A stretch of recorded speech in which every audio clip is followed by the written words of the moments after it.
Well, I'm happy it's not raining. I'm a little frustrated that we didn't end up going to the Guardians game tonight because it was supposed to rain all night. Now, I guess Ollie had baseball practice, a workout session in Wadsworth. Now, Wadsworth is half an hour. I suppose it's fair. It's half an hour in the opposite direction of, what's that, Progressive Field?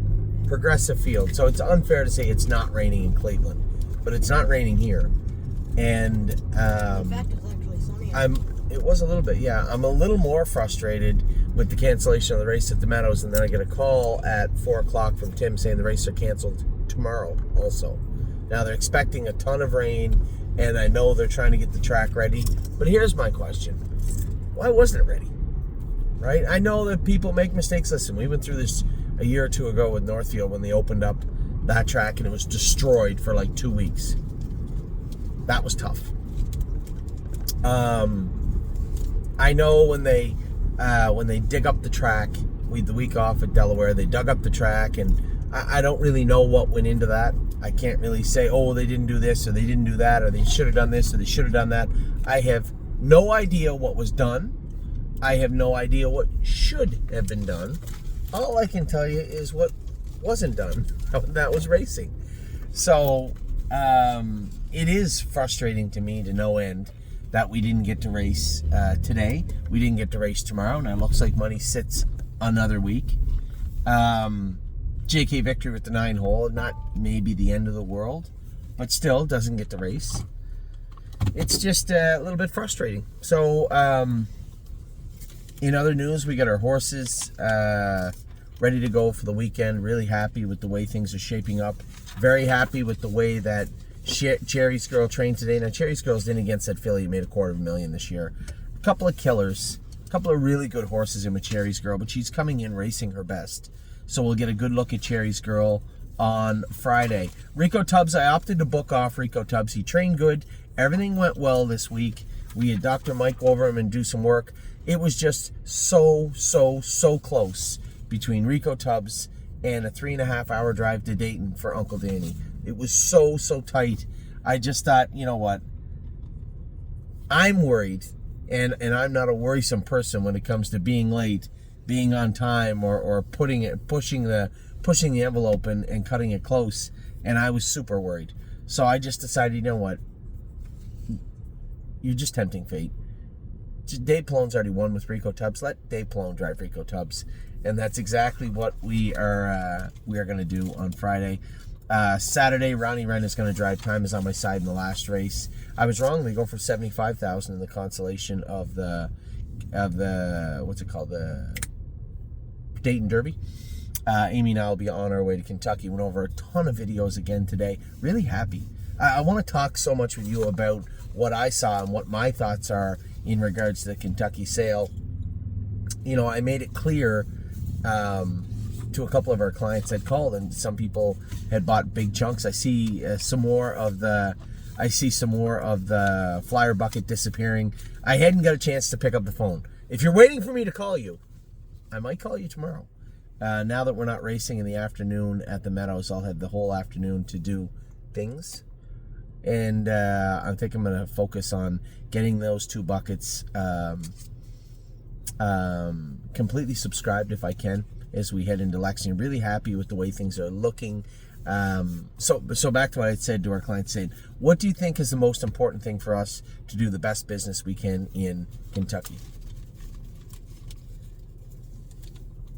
In a nutshell, we are looking for A+ pedigrees and B+ videos. How's that?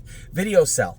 You know as well, if you watch the sales every year, the videos that everybody's just like, did you see the number, hip number, whatever? What a beautiful video. No one misses a really nice video.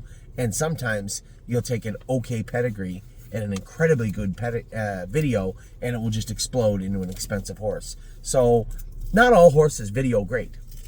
I don't want any bad videos, but I think in a nutshell, for us to do the best business we can, we're looking for A+ pedigrees and good confirmation to go with them. That goes without saying. That's a non-starter.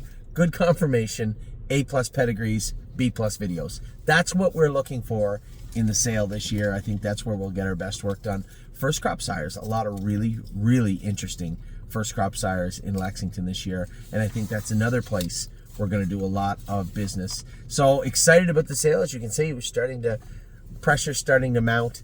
It is now Wednesday. Thursday, no racing. I'm going to be focusing on the sale again with you, many of you watching this video.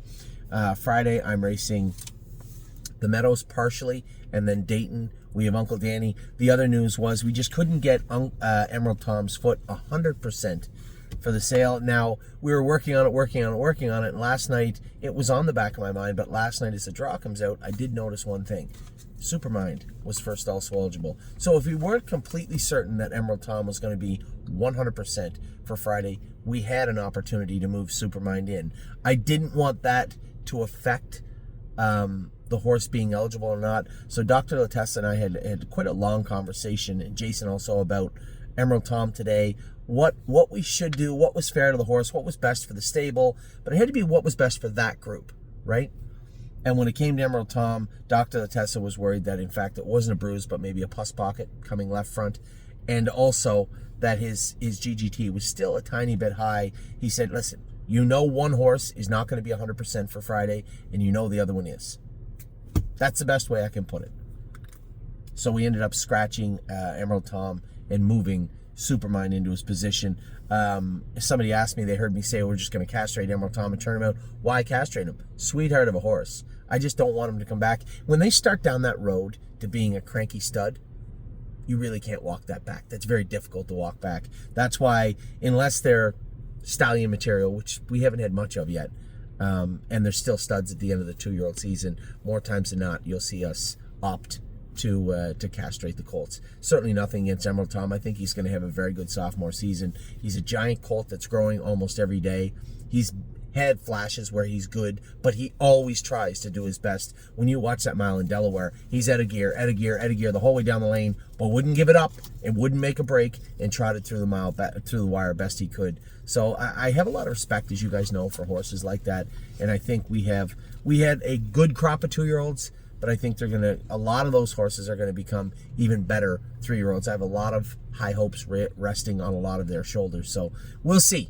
We'll all see together. But right now, in the here and now, we're going to focus on hopefully getting the Meadows back going, getting our horses raced, and getting to, what do you want, buddy? And getting to Lexington this year. So I appreciate all the dialogue too. A ton of people sending me hips. What do you think of this one? What do you think of that one? If I missed your email, I will get back to you. I know a number of people send multiple emails. And again, it's a 5-hour drive down to Kentucky. We're probably going to leave around noon or 1 o'clock on Saturday afternoon. Feel free to pick the phone up. You guys, you have my number, and if you don't, it's very simple. I have 2 phones. My Canadian phone, which I don't have in my hands all that often anymore, and the U.S. phone that I have. The U.S. number, 234-246-8092. The Canadian number, is always 519-400-4263. Send me a text, send me an email. Pick up the phone and call me. Happy to discuss the sale or anything, any thoughts about the stable itself or the sales that are coming. So there you have it. A little update. No racing today in Pennsylvania. We do have Blue Ventura racing tonight. Good luck to all my partners. No racing tomorrow at all for us in Pennsylvania or Ohio. Friday, lots of racing in Pennsylvania and Ohio. We have 6 in Pennsylvania. We have 3 in Ohio at Dayton. And I know we have horses racing all weekend at Northfield Park also. So, good luck to all my partners racing. For those of you wondering about the sale, want to talk or have a dialogue, you now have all my information. I will talk to you all soon. Have a great rest of your... How was baseball? Good? Good boy. Have a great rest of your night.